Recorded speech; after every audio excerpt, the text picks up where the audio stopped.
Why, hello there. My name is Mountain, and today I'd like to talk to you about this. And what is this, you might ask? Well, this, my friends, is the Bellroy Transit Carry-On 41 liters. As the name and appearance suggests, this is a near maximum capacity carry-on size suitcase by Bellroy, the Melbourne, Australia-based manufacturer of a wide variety of bags, pouches, and EDC accessories, many of whose products I have reviewed on this channel before. The Transit Carry-On 41 liter was just released alongside two other suitcases, and it marks the first time that Bellroy has entered the suitcase game.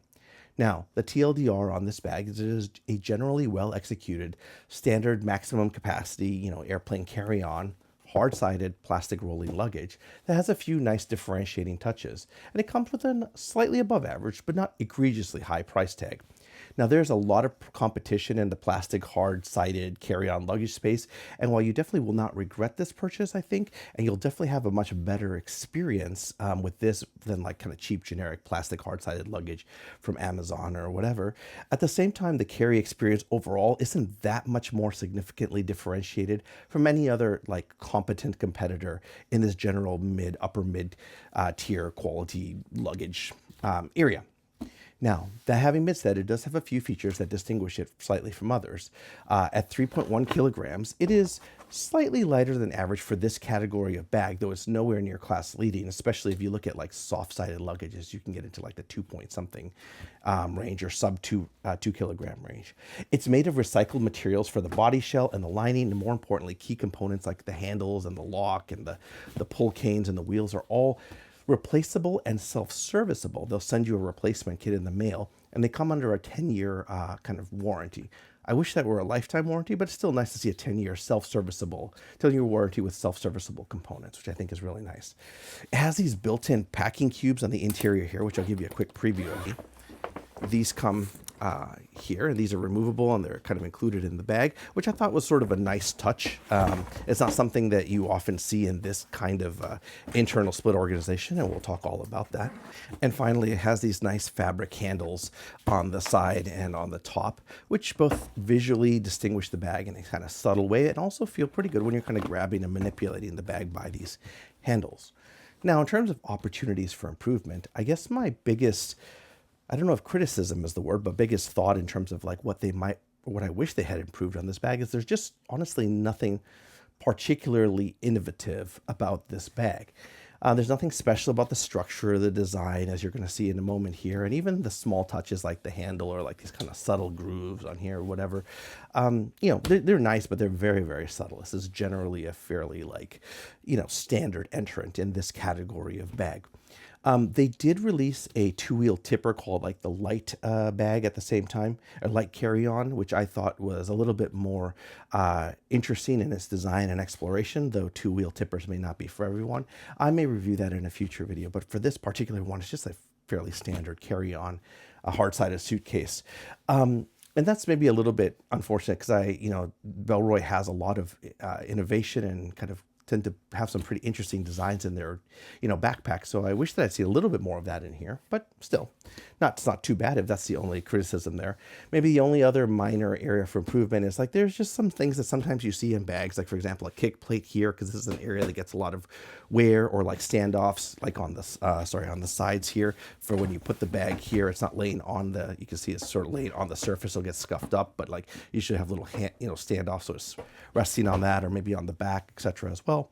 There's no attachment point for like the luggage. You'll often see like a little loop where you can like thread a luggage tag through there. It didn't include a luggage tag. These are not by any means major criticisms, but just kind of like minor things that we might like to see in a future iteration of this bag. So the quick kind of like overview of this bag is that it is available in two sizes, the 41 liter, which I have here, and a larger 46 liter one. So this is the internal capacities are roughly about 34 liters usable and 39 liters respectively. Now the smaller one, which this one is here, is sized for international major airlines. It'll fit on virtually any major airline. And the larger one, that 46 liter one, is aimed more at like U.S. domestic carry-ons because, in the U.S., I think the airlines tend to be a little bit more lax with kind of like the kind of things they let you take on. Now, in terms of the latest pricing available for these, and obviously, tariffs and global trade and all that have a bunch of different, manufacturers in the carry world sort of scrambling. The latest pricing is $299 US for this 41 liter one, and then $329 for the 46-liter one. And they're available in 4 colors: black, chalk, Everglade, and bronze, and available on Bellroy.com. This one, as you have heard me say, is the 41-liter carry-on, international size carry-on in black. Also, there is a light carry-on, as I mentioned earlier, which is a 2-wheel tipper. It has a fairly different kind of approach to the luggage space. In terms of like the standard disclaimers and all this stuff, so the Transit Carry-On was just released, but I've been testing it for a few weeks now. This isn't a long-term review by any sense, but I have taken it on 3 trips by plane, 1 trip by bullet train, and 1 trip by car. So I have put it through some of its functionality pieces. I don't have particularly a view on its long-term durability just yet. Obviously, I just haven't been using it long enough to do that. I'd like to thank Bellroy for sending over the Transit Carry-On for review. And as usual, all opinions are my own. They don't get any input into this video, and they don't even know when it's going to release. And then also, whilst Bellroy did send this Transit Carry-On for review, I want to note that everything inside of this, including all of the like packing cubes and Bellroy stuff, were purchased with my own money, independent of this review. So next, let's talk about the design and materials of this bag. So as I mentioned earlier, when it comes to hard-sided plastic luggage, there's somewhat of a regression to the mean going on. Eventually, all designs sort of converge on like a black rectangular prism with 4 wheels and a handle. And this one's no different in many ways. There's a lot of similarities to many other luggages. For example, consider the Air Carry-On, which I have right here. Wow, at a distance, you would be hard-pressed to be able to tell these apart. I mean, there's obviously some differences, especially on the back, but they both kind of look remarkably similar to each other. And in the end comparison section, I'll talk specifically about differences between these two. There's this interesting peak design video that they put out talking about how most luggage is made more or less by picking components from a catalog of standard parts. And that isn't to say that, custom everything is always good, but I do think that that kind of explains why a lot of luggage tends to kind of resemble itself in this category of bag. Now, that having been said, there are some nice and subtle things that I like about this luggage versus some of the other options out there. One thing is that it's really smooth. Like, go look at, the back has got a little bit going on here, but overall it's quite smooth, and it's got these gently rounded kind of like angles on you can see if you look at the profile of the bag, it's got these rounded kind of tapered areas going on. And if you go look at like most hard-sided plastic luggages in the airport or whatever, you're gonna notice they're all festooned with these grooves and ridges, and that's, they do that for structural rigidity to kind of help, the broad flat panels of like thin plastic sort of like survive better the rigors of travel. On the Bellroy, they did it by kind of like, you can see there's this really subtle kind of like ridge edge kind of around the edge there, and then kind of on the back you've got the same thing that's sort of like indented. That helps provide some of that structural rigidity without kind of needing all the kind of, in my opinion, ugly kind of ridges and grooves across it. And then there's also, as I mentioned, these sort of subtle curves and rounded parts, which I like.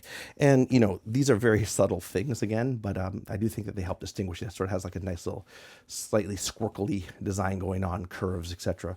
And on the back, though there is no kick plate or feet offsets on the sides, as I mentioned, they do have like this little part here that does raise up just slightly above the plane of the canes on the handle, which is supposed to help them kind of like, if you imagine bringing it over the edge of like a overhead bin, it's got that ridge, or over if you're bringing up an escalator and you kick it up, that last metal part of the escalator, these ridges are supposed to kind of help this metal cane, I think, from getting too scratched up here. And then finally, the last thing is, as I mentioned, like these fabric handles are really nice, soft touch. I enjoy them. You either see like leather on very high-end ones, which is actually very nice, or just usually just generic plastic.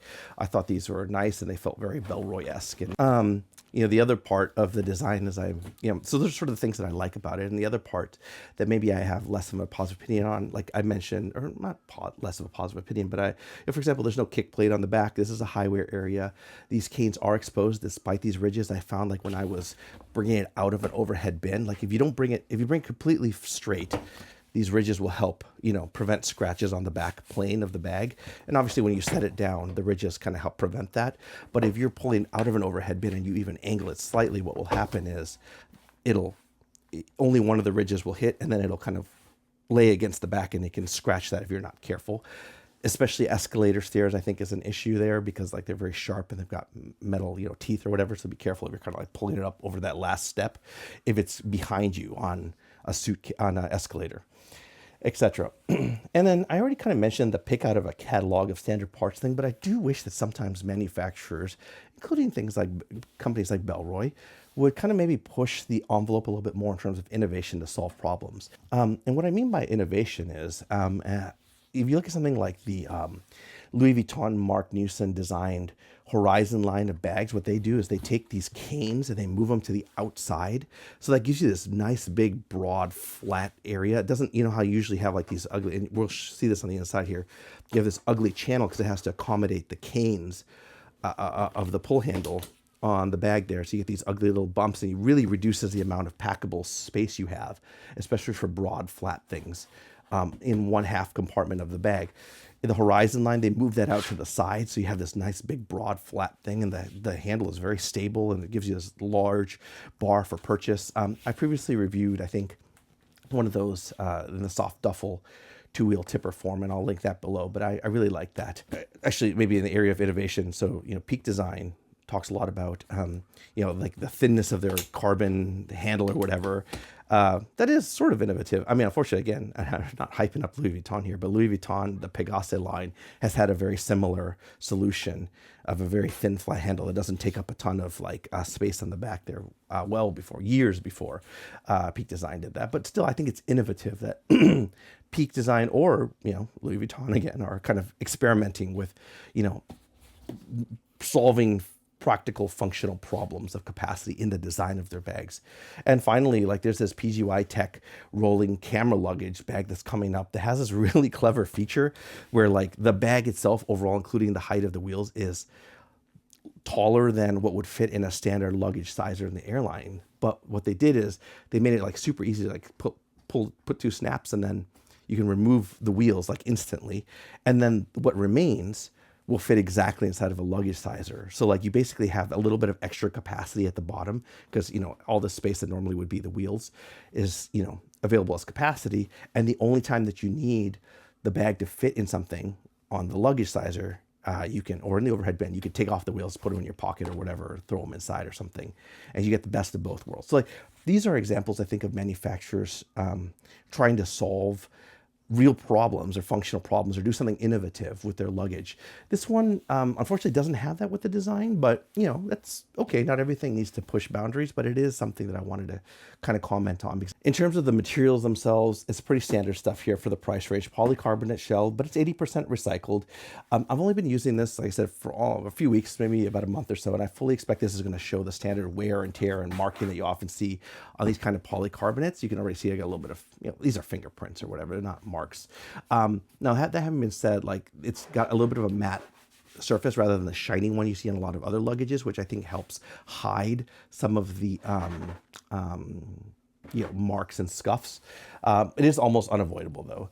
It's got a polyester lining on the inside here, which is a nice touch. That's also got recycled components, and then the fabric handles themselves are nice. And then Hitamoto run silent wheels. Now, in terms of load carriage on this bag, it's got the top and side handles, as I mentioned, made of fabric, lightly padded. They're comfortable, feel better than hard plastic for sure. It's hard to tell how they're going to wear over time, especially your sweaty, dirty hands when you're traveling or whatever. I could see that over time, these might get a little bit grimy, but they are replaceable. And I guess you could probably try and wash them a little bit with some hot water or something like that. Hot water and soap. Now, you're not going to spend too much time carrying the bag by this handles, to be honest with you. It's not that heavy of a bag to begin with, and it sort of depends on what you have loaded with, but these are really just to get it out of the overhead bin or put it on a bed or something like that. I do wish that there were another handle on this side so you could portage the bag when it's on the bed, open clamshell style, but it is what it is. And as I mentioned already, there's no feet on the side here. You usually have four, not usually, but often in some nicer luggages, you'll have some offset feet here. So when you set it vertically in the overhead bin, it's not just sort of laying on its side, and you can see kind of just got this friction from this rubber gasket here, and it'll get kind of marked up or whatever. Just wish there were a little bit of feet there. Obviously, the main, aspect of load carriage on a four-wheel roller bag is going to be the carry handle. This one, 3 levels of adjustability. 1, 2, and then 3. your standard amount of flex in this handle is nothing like, it's not terrible, but it's not like class leading or anything like that. Thing I noticed is, while this is a three steps of adjustability is fine for like normal, like when it's at your side roller use, I think for a wide range of body heights people, it's too short, in my opinion, when you've got the roller luggage in a suitcase or in an escalator in front of you going down. So it's going to be a little bit hard to demonstrate this in the constraints of this space where I'm filming, but imagine if I'm on an escalator and I'm going down, I have this down one step down below me. What I found is in practice, like right now I'm on flat ground, but imagine it's going to be like about this much further down. This is the handle extended at max. And so just to kind of demonstrate, imagine we're down one step there. I found it was just a little, I wish it were just a little bit higher because I was kind of almost like leaning forward to try and stabilize it. So that was sort of something I noticed about the extendability of the handle. And if you look at something like the Air one, that one has a little bit more height and when the cane is fully extended, which was really convenient for that kind of down the escalator style use. But, overall it's fine and competent. The button on the handle is on the bottom underneath here, and it's just like a plastic handle. So there's nothing, it feels fine. It's like a normal standard plastic handle with the button underneath, a little Bellroy owl at the top. You notice the canes are exposed on the outside. I don't really like that. I feel it's just a little bit, it's going to get invariably scratched up. The black paint's going to come off. There's going to be these silver marks on it, no matter how much you try and baby it. There is no skid plate here, as I mentioned. These ridges do kind of help provide some offset. I also just personally don't like the design so much here. I wish it were just a little bit cleaner. So nice and clean everywhere else, and then on the back it's going to got this here, but that's very much a eye of the beholder thing. The wheels, as I mentioned, are these Hinomoto soft silent run wheels. They're fine over smooth floors and dense, very low dense pile carpet. While I will say they're generally considered, these are pretty good quality, standard consumer level, upper mid tier solutions. They do an okay job rolling on smooth surfaces. They aren't that great on cobblestone or rough surfaces or anytime you're on thick pile carpet, which to be fair, many four-wheel rolling luggages struggle with. Completely subjectively, but I think also accurately, I feel that other brands like Rimowa tend to roll a little bit better than this one does over a variety of surfaces. I mean, all of this style of bag is going to struggle over like cobblestone or whatever, but I just felt like in general, having traveled with quite a few different suitcases in the past, but still very nice. So next, let's talk about getting access to the main compartment. So access to the main compartment is via this built-in TSA lock. The ceiling or the bag is closed with like a standard YKK racket coil zipper reversed, which has a water-resistant coating. There's also this sort of plastic gasket that kind of coats or kind of overlays like where the zipper is stitched into the fabric or into the suitcase walls. Overall, this provides incidental water protection and it opens smoothly, via these dual zippers on either side. Very nice. It's very smooth standard zippers here. As with, there's this built-in TSA lock, which you can set the combination on yourself, and it's also self-serviceable if it were to break or get stuck. As with all bags, the zipper is always going to be the weak point, even if it's locked. I didn't test this, but since this is a carry-on, I didn't test like how it would resist like, the pen trick or whatever, but this is a carry-on luggage, you're probably going to be fine. Now, opening the bag up is going to reveal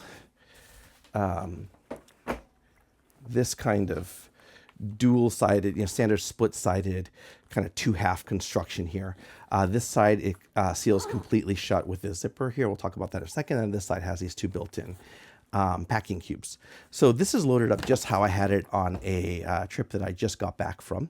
And I'll walk you through everything that I have inside of there before we get. So before we get into all the guts of the bag, on this side here, on this fully sealing compartment, you have this one zipper mesh pocket.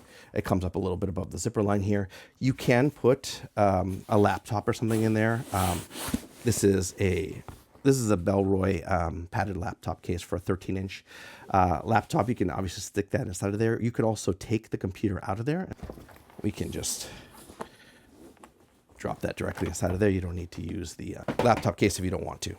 there's no like padding and protection there, so you need to be careful if you have a bunch of hard things on that side there. So what I usually would do is I would just drop it in a padded case and lay it on top. That way I could kind of get it in and out pretty easily if I have to throw it in, the bin for security or whatever. This will fit, like a 13-inch laptop. Again, it's not explicitly designed as a laptop carrier. You can also put things like papers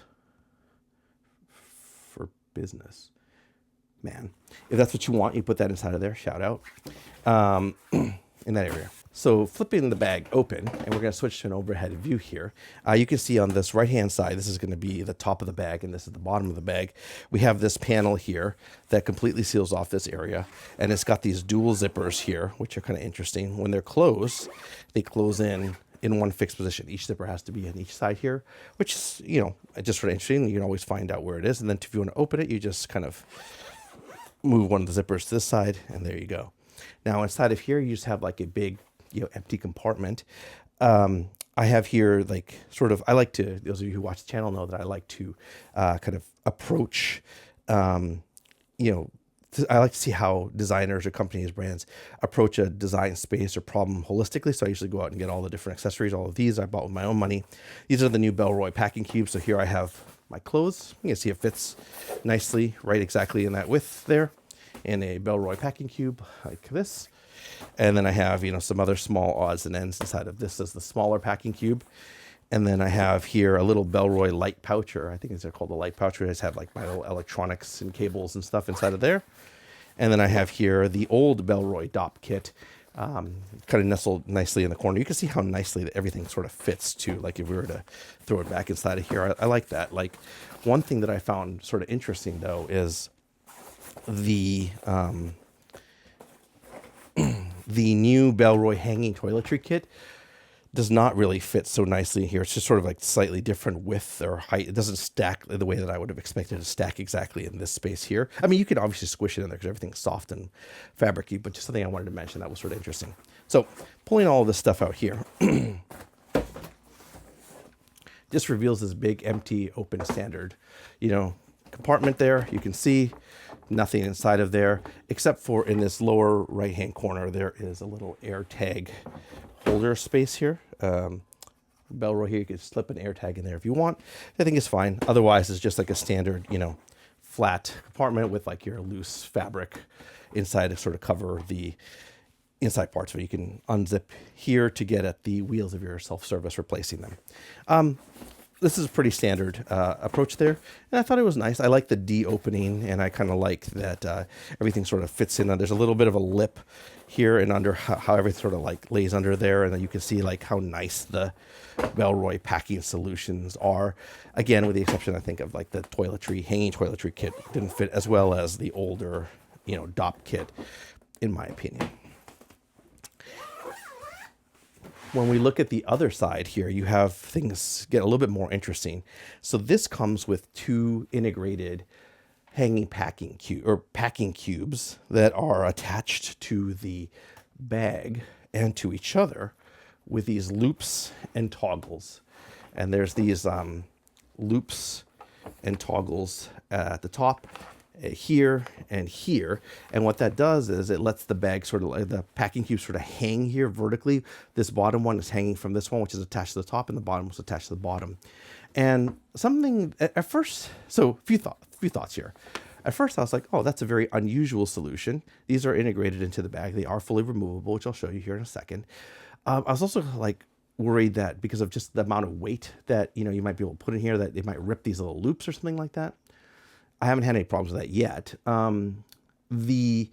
These are also covered by the warranty, so they'll replace those if they get damaged or the loops rip or something, I assume. I don't know, but they're listed as covered by the warranty. And a thing that I discovered as I was using this bag, one of the problems with a bag like this is there's no external access. There's no external pocket. There's no laptop carry or anything. There's nowhere to kind of put that, Normally you have to do a thing where you kind of take it, you drop it, you see these people, they got their suitcase spread out on the airport floor. They're like kind of frantically packing or looking through stuff or whatever. Something I discovered is when I travel, because these hang, you can kind of like crack the suitcase open, but have it still standing up and get into stuff in either of these kind of like, sections without having to fully lay the bag out. So you can kind of get in and get some amount of organization, but still access it vertically, which I thought was a really useful utilitarian touch that I didn't expect. So let me show you what I have inside of these. The top one is about 1/3 of the height of the bag, and then the bottom one is about 2/3 of the height of the bag of one side. And they just kind of zip open like this. There's a little mesh part so you can sort of see what you have inside, and there's an opaque part.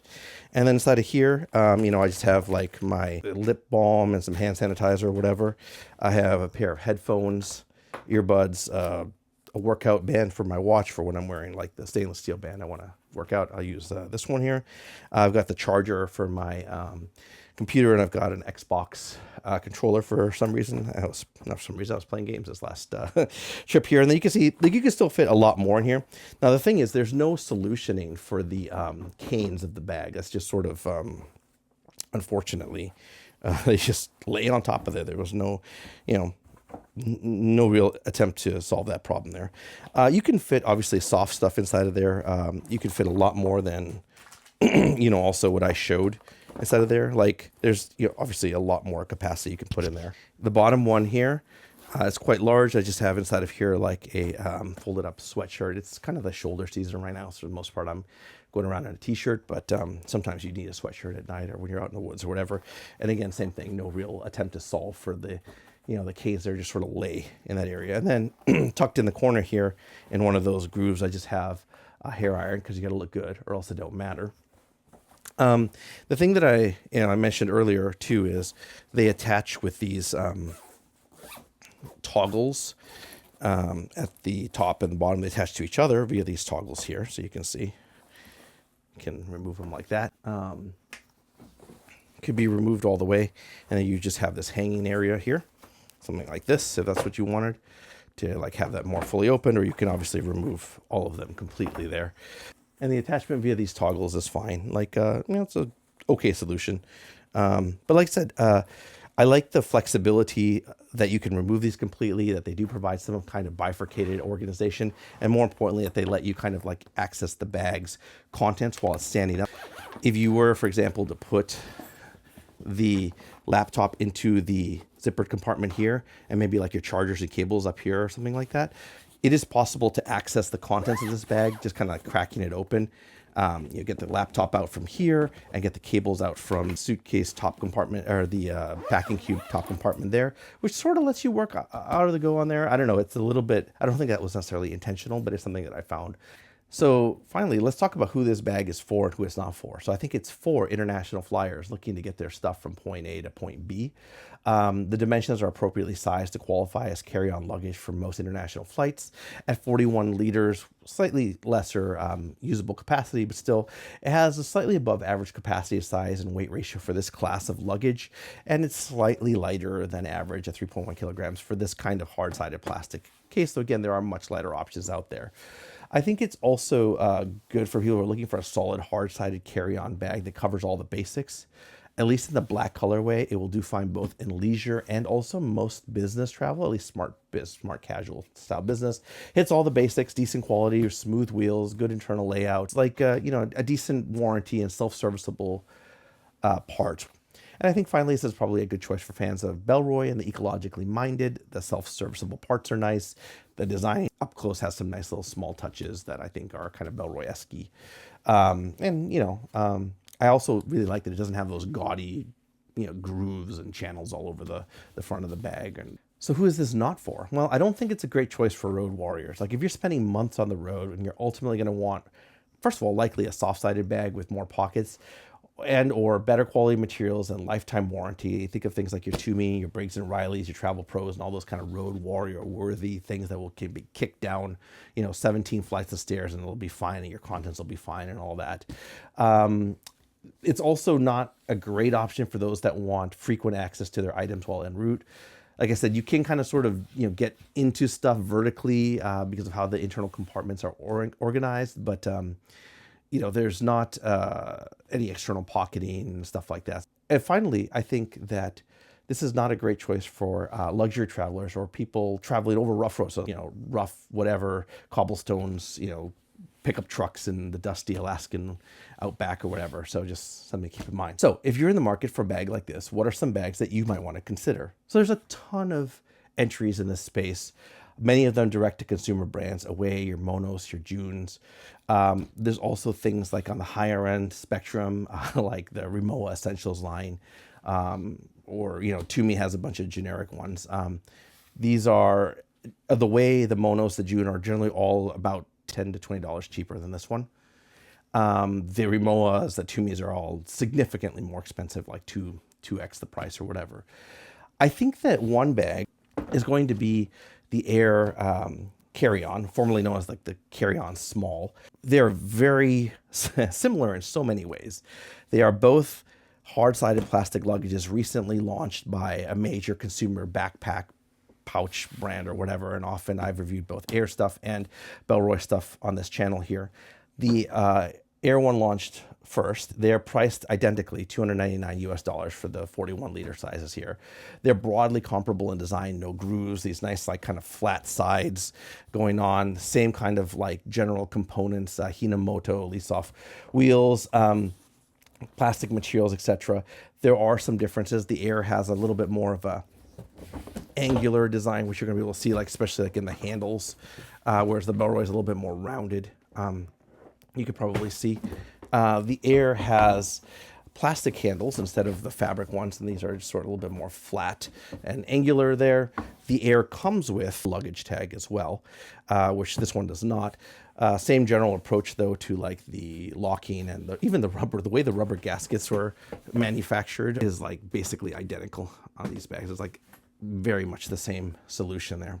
The Air has a clever locking mechanism on the back here via this little, it has like the gimmick or the innovation, depending on what you call it. You slide the switch and then it locks the back wheels. This one does not. The use case for that is like if you get on like the transport bus from like the airport to like your rental car or to your hotel or whatever. We've all had those things where like the luggage is rolling up and down, or if you're on a train, somewhere in Europe, like the luggage rolls up and down the aisle. You always have to have like one foot or one hand on it. With the Air, you can just lock that. The expense of that is that it takes up a bunch of space. The mechanism takes up a ton of space, way too much space, in my opinion, on the inside here, which is not that great. The Air is also significantly heavier, 3.7 kilograms for this one versus 3.1 for the Bellroy. It is a very big difference, which you notice right away. And then when we open the Air up, obviously a much more a notably different approach to organization here. You have like these compression panels here. You've got more compression space here. You have a compression panel here, which you can really cinch down. Removable panel, that compression panel, you can also put stuff inside of this flat pocket inside of here. And you have on the same thing on this side, pocket here, another pocket here, and then you've got the same kind of like zipper opening situation going on as you do on the Bellroy there. So I think that these are broadly very similar bags for me. I like the locking mechanism a lot on the Air. I think I prefer slightly some of the handle and the kind of lighter weight of the Bellroy, but I think you won't go wrong with either of these. If that is the kind of suitcase that you're looking for. And I think, again, that's sort of depends, because these are mid to upper mid-level consumer hard-sided luggages. And for some folks, some folks will just want like the cheapest thing or the lightest thing, or they'll want to go like the most robust thing. And those are all sort of laying at other extremes, whereas these are both sort of very much like competently, like jack of all trades, master of none, but competently executed entries in this category of bag. That's just something to maybe think about if that's what you're looking for. Okay, with that having been said, if you have any questions about this bag, go ahead and leave those in the comments below. If I can, I will answer them. If you have anything you would like me to review, go ahead and leave those in the comments below. If I can, I will review them. Thank you very much.